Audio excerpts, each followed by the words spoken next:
I am reflecting on this Indigenising University Maths Project, which I have been engaged in. I mean, many people are engaged in this from all sorts of different perspectives all over the world. Um, but in particular, I used to sit in Newcastle University within CARMA that was founded there by John Borwine.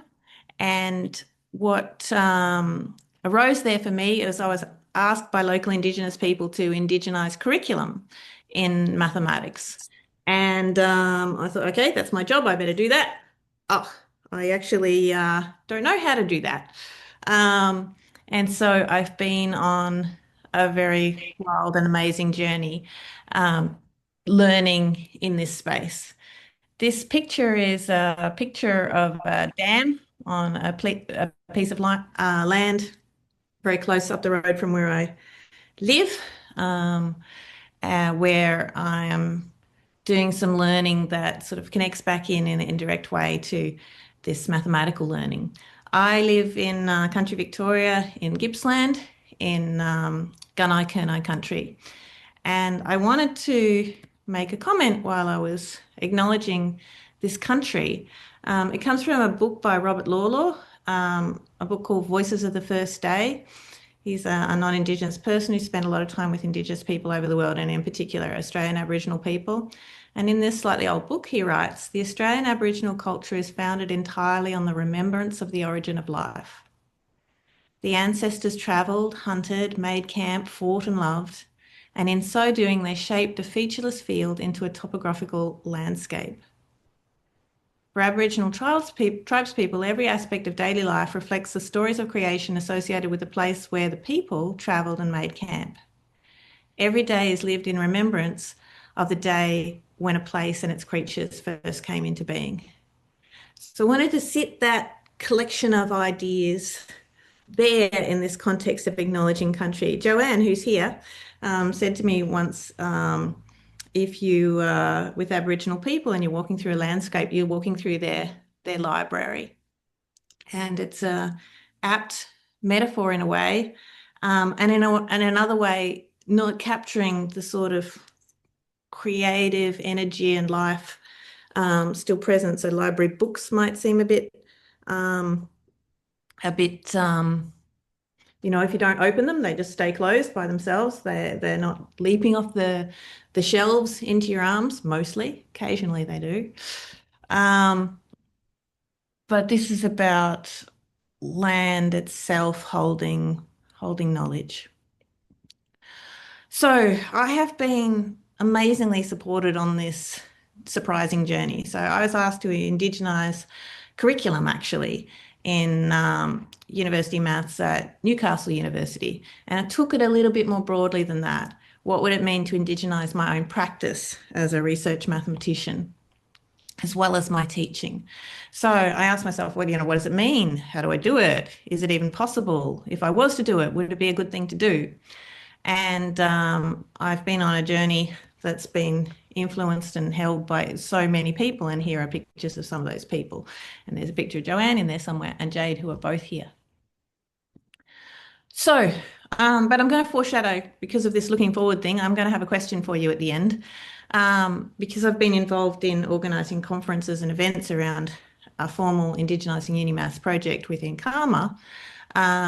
What do you mostly need in this space? Do you feel that you mostly need to be taught by others who have more experience and knowledge in this space? Or is what you're wanting a chance to discuss what you're already thinking, what you're already doing? And up to you whether the question is one that makes sense to you. But if the question speaks to you, I'd really like to get some of your insights at the end. Okay, so now I'll share my own personal journey, some of what has it meant to me. So what does it mean? So for starters, there is no commonly understood meaning, either what's possible, what's valued, who can do it. And I'm finding personally that figuring it out is a process of discovery and invention, but not just like randomly, with a moral awareness and responsibility to mathematics, to fellow human beings, to bigger things even than that. Um, the the lack of a common meaning is in some ways a barrier, but in some ways not. Um, there really is a disparity. Some people say, "Oh, you can indigenize maths as a non-Indigenous person, but you've got to be Indigenous to decolonize it." Some people say the opposite.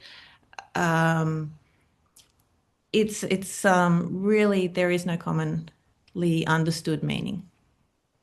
So personally, I'm not trying to define one meaning. I'm trying to get a map or a framework of possible meanings that will give people informed choice and a language to talk about it, language to talk about it with each other mathematically and um, between Indigenous people and non-Indigenous people, just a language to talk.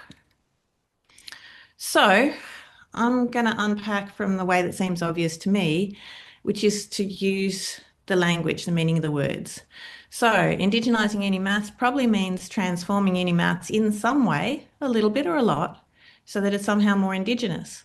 And what would that mean? Well, indigeneity has got to do with being local to a place, belonging to a place, um, born and having ancestry in a place.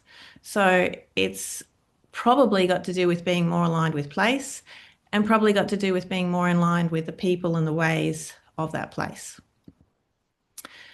This is different in spirit to what I originally was thinking.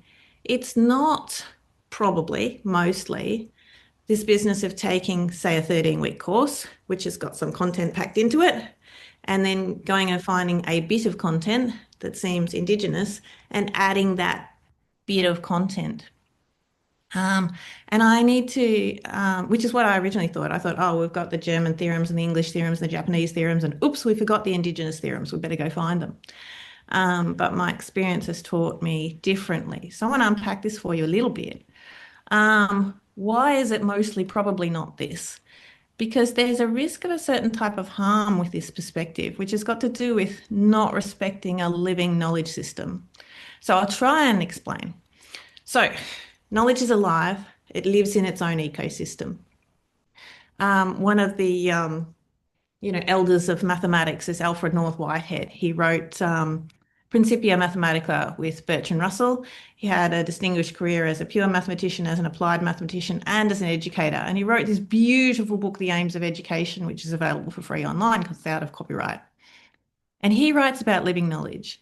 And he says the worst thing you can have is this list of inert ideas. Just like the previous speaker was saying, she doesn't want the students to just be able to parrot back a bunch of stuff. She wants them to engage, to feel it, to know it, to understand why we would care, and to care. And it's so interesting and intriguing, the stuff about, linearity, whether students, why they would care or whatever. So Whitehead says the problem of keeping knowledge alive, of preventing it becoming inert, is the central problem of all education. So this idea of knowledge being alive, it's not foreign to mathematics, it's deep in our roots. And it lives in its own ecosystem. And when you ask, oh, what's the ecosystem that my mathematical knowledge lives in? When I ask that, what comes to mind is these different maps of mathematics. I've got my topology and my combinatorics and analysis and all of these things. And there are various maps of this on the internet. And here's one that I thought was fun with some commentary about where it's from. And so I think about this knowledge system and how all the bits relate to each other. But what I didn't think of until I had a conversation with Jade at IHEC, where I was with Joanne, was that this is itself sitting in a bigger ecosystem. And I don't know that it sits entirely within it, but there's a picture of Oxford University and our ways of thinking mathematically. Not all of them, but a lot of them are built into and arising out of, are in relation with, are in some sort of harmony with university ways of thinking. And that in turn is sitting not entirely, I believe, within our sort of Western world knowledge system, but pretty largely heavily influenced by a Western world knowledge system. So in some sense, sitting inside of a Western world knowledge system. So that means what? Okay, so in coming to these understandings, one of my key experiences was going to the ATSMA conference in Wollongong, and talk after talk of Aboriginal people coming onto the stage and talking. It's a maths conference, they're talking maths, but I'm not, sometimes I'm seeing it and sometimes I'm not, and I'm slightly discombobulated. I'm going, yeah, what's going on? And I went, oh, these people aren't just talking about different bits of knowledge. These people have a whole different view of knowledge. And gradually, as I was attending that conference, I had a picture emerge in my mind. It wasn't presented anywhere in the conference, but I just imagined this sort of triple helix, where one element was place, another was ethics, values, and another was knowledge. And in this system, they're inseparably intertwined. So in our maths teaching in universities, we typically would teach a set of knowledge, which is pretty much the same all over the world. And we would very, very rarely mention ethics at all, unless perhaps it was a statistics course. And place, it's very variable whether it comes into it, seems to come into it in a fairly peripheral sort of a way. So here's this totally different knowledge system. So if we do this thing of having 13 weeks of content and we add a little bit, um, and we pretend that the Coolamon in the picture or the indigenous piece of knowledge, whatever it is part of that same knowledge ecosystem, then it distorts that knowledge. And it also can lead to sort of that accidental harm where you teach something about something, and the students then think they know everything about that something. Oh, I know about Indigenous knowledge systems because I know that X people in Y place practice a kinship that looks like a certain type of group in our group theory. It's a really, what I've been told and have come to feel is that doing this sort of thing can really distort the knowledge, mostly, probably, mainly. So back to me being graciously supported on this journey and asked to indigenize uni maths. And I'm asking myself, what does it mean? How do I do it? Is it possible? Is it beneficial? And I've started going, well, it probably means being more aligned with place, and it probably means being more aligned with the people and the ways of a place. So what could more aligned with place mean? I was asked these questions when I was at Newcastle University and living in Newcastle. Incredibly beautiful. There's some gorgeous, gorgeous beaches there in particular. And more aligned with place, I'm still developing my understandings here. And I'm thinking it could mean deep or shallow things. It could be as deep as allowing place to speak. You might be wandering along the shore and you're listening to the ocean, and the ocean's breathing in and out and in and out, and it's telling you something, and that something sort of welling up and being then expressed in the maths that you then teach the next day. Or it might be something much smaller. It might be using place just as a local example in your teaching. I've got an example which probably is the latter. I used to teach Math 1110 at Newcastle Uni, and one of the things, so it's first year, first semester calculus, and one of the first things is list the different types of functions that we've got, trig functions and our exponential functions and so on. And I wasn't even particularly thinking about indigenizing when I was thinking, how do I introduce these different functions? And I'm saying to myself, well, in life, there's these cyclical patterns, these repeating patterns. It's one of the major things in life. It's one of the major things in engineering, which is why it's in our curriculum, as well as there's exponential growth, which is, like when life is born and cells divide and so on. So I was trying to think of what's a local example. And so I typically would give a local example of something that looks like one of those oscillatory trig functions coming out of life. Andrew Keppert, the wonderful Andrew Keppert, is teaching Math 1900, which is course for teachers, and he's teaching Euler's formula, the vertices minus edges plus faces equals 2. And the wonderful Mike Quinan had happened to be wandering across campus and found this incredible fungus and taken a picture of it and sent it to Andrew just at the point he was about to teach V minus E plus F equals 2, and sent him this picture, and Andrew then included it in his course. Our curriculum, in a certain sense, is the same all over the world, but our examples are our own free choice, and they can definitely be particularized to place.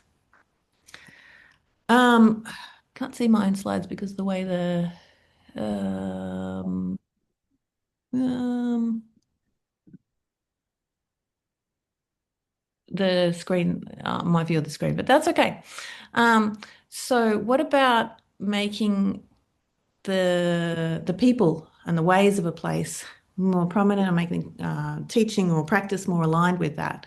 So this is naturally informed by local people and in particular by local Indigenous people who are knowledge holders and custodians. So this sort of thing brings us into a world of knowledge-based relationships and reciprocity, we hope, and respect, we hope, and to build towards this. And so I want to talk about that. And as part of it, I want to talk about Indigenous mathematics. But first, I really have to clarify a possible sort of misunderstanding. So some Indigenous people that I know talk about their own Indigenous mathematics, and others explicitly refute that language and reject that division of knowledge. And here's my understanding of that before I talk about Indigenous mathematics. It really relates to a compromise that different people make in translating between English and Indigenous languages and worldviews in relation to how humans divide up or don't divide up knowledge. So here's what comes to mind for me. The picture on the left is of the McAllister River. It's a place that's very meaningful to me, that my family has engaged with, and in the sense owned for 5 generations. And that slope there, you can see it's a pretty even slope. It's because there was a landslide there. And we got some people in, earthworking people, to smooth out that slope and try to rehabilitate that piece of river. Is rehabilitate the right word? Rivers, apparently, they walk naturally. When I'm thinking about this, I can think about physics and chemistry and biology and hydrology and even my own family history. Or maybe I can think about what the fish know there and what the trees know there and what the water that's flowing through it knows and what the stone knows and what my family that's there knows. And my still growing understanding is that Indigenous Australian knowledge systems are place-based and Western knowledge systems are discipline-based. So what that means is that, this way, is that when you express Indigenous knowledges in terms of disciplinary terminology, that has a benefit of allowing Western enculturated people to see certain aspects of Indigenous knowledges that they wouldn't see otherwise, see stuff that is mathematical, that is biological, and so on. But at the same time, it can fragment a really holistic way of being with knowledge. So it's a compromise either way. Okay, disclaimer over. Some Yolngu people do talk in terms of Indigenous mathematics, and here's some of their words from a paper by the people listed down the bottom right. So they say, and these are people from Arnhem Land, up the north of our gorgeous continent. So Yolngu mathematics, like Western mathematics, they are using this term science. They're talking about patterns, groups, relationships, rhythms, and space. And they're talking about how important it is that knowledge is linked to place. And the author list, bottom right there, lists Bawaka country as first author because of country itself speaking. And there's lots that's published about Yolngu mathematics. And in this particular quote in this paper, they say, well, Yolngu mathematics is very complex. It talks about place and it talks about the ordering of numbers, the infinite cycles, and the patterns that hold the world together. And if you read through that quote, then they're talking about, in terms of language, that is very familiar to us within a Western maths way of seeing, of patterns of recursion and of making and of time and space and so on. So these concepts live in both of these worldviews, and they're expressed here in the language that's been put down there. So the example of Yolngu people teaching their own mathematics to their own children in their own place means something really special. And you can learn quite a bit about that. in a different place with a different audience, with different teachers, it's going to mean something different. So, one of the things is I'm asking myself as a non-Indigenous university maths type person, what can I do that's meaningful, that's mathematically meaningful, that's not perpetuating harm? And here's one sort of key: build everything out of place-based and knowledge-based respectful relationships. So that's, you know, there's a lot there. Um, Here is something which came about because of Joanne. Joanne asked me to give a talk that was a really practical one. And so I wrote a talk and I came up with these 5 Ps in that. So, as mathematicians in universities, we're often thinking about courses in terms of content. That content carries a lot of philosophy, it carries a lot of values, values like precision, um, values like investigativeness. Um,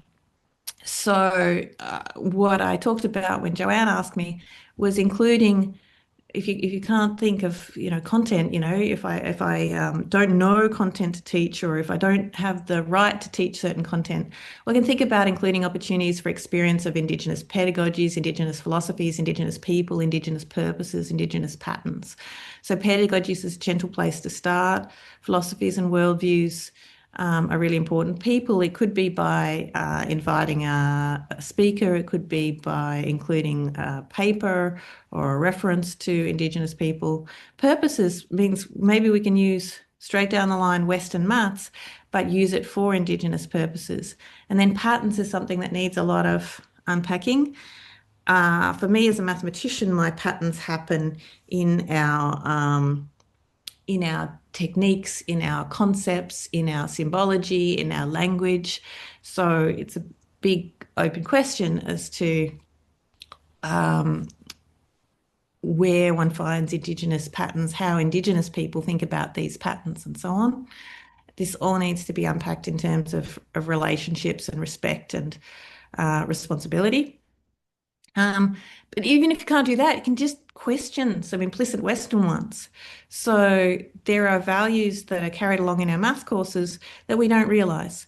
And a simple one that Edward Doolittle talks about a lot is the value of progress. We're constantly talking about the value of progress. So in Indigenous worldview, according to my friend Edward Doolittle of the Gunyan that's the Mohawk people, Flint Nation, progress isn't a thing. That's not what they're after.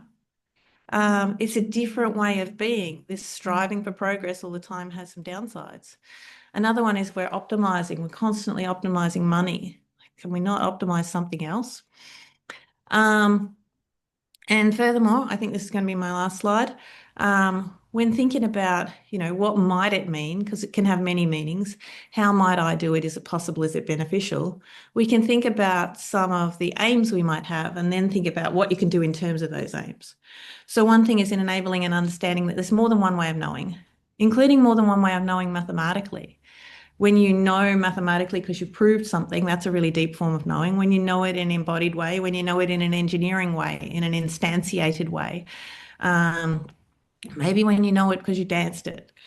Um, Seeing how different values inspire different mathematical questions and ways, because that's, I noticed that a lot of our maths is modeling a clockwork universe.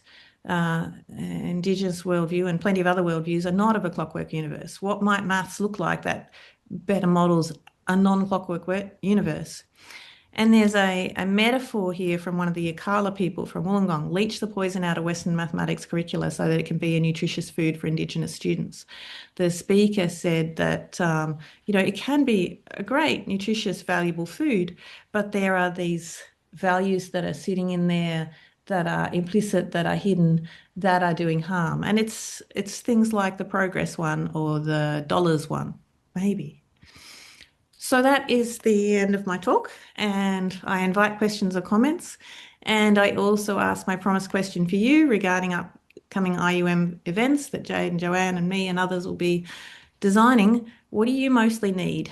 Are you more interested to be taught by others with more experience and knowledge, or are you more interested to have a chance to discuss what you're already doing and thinking?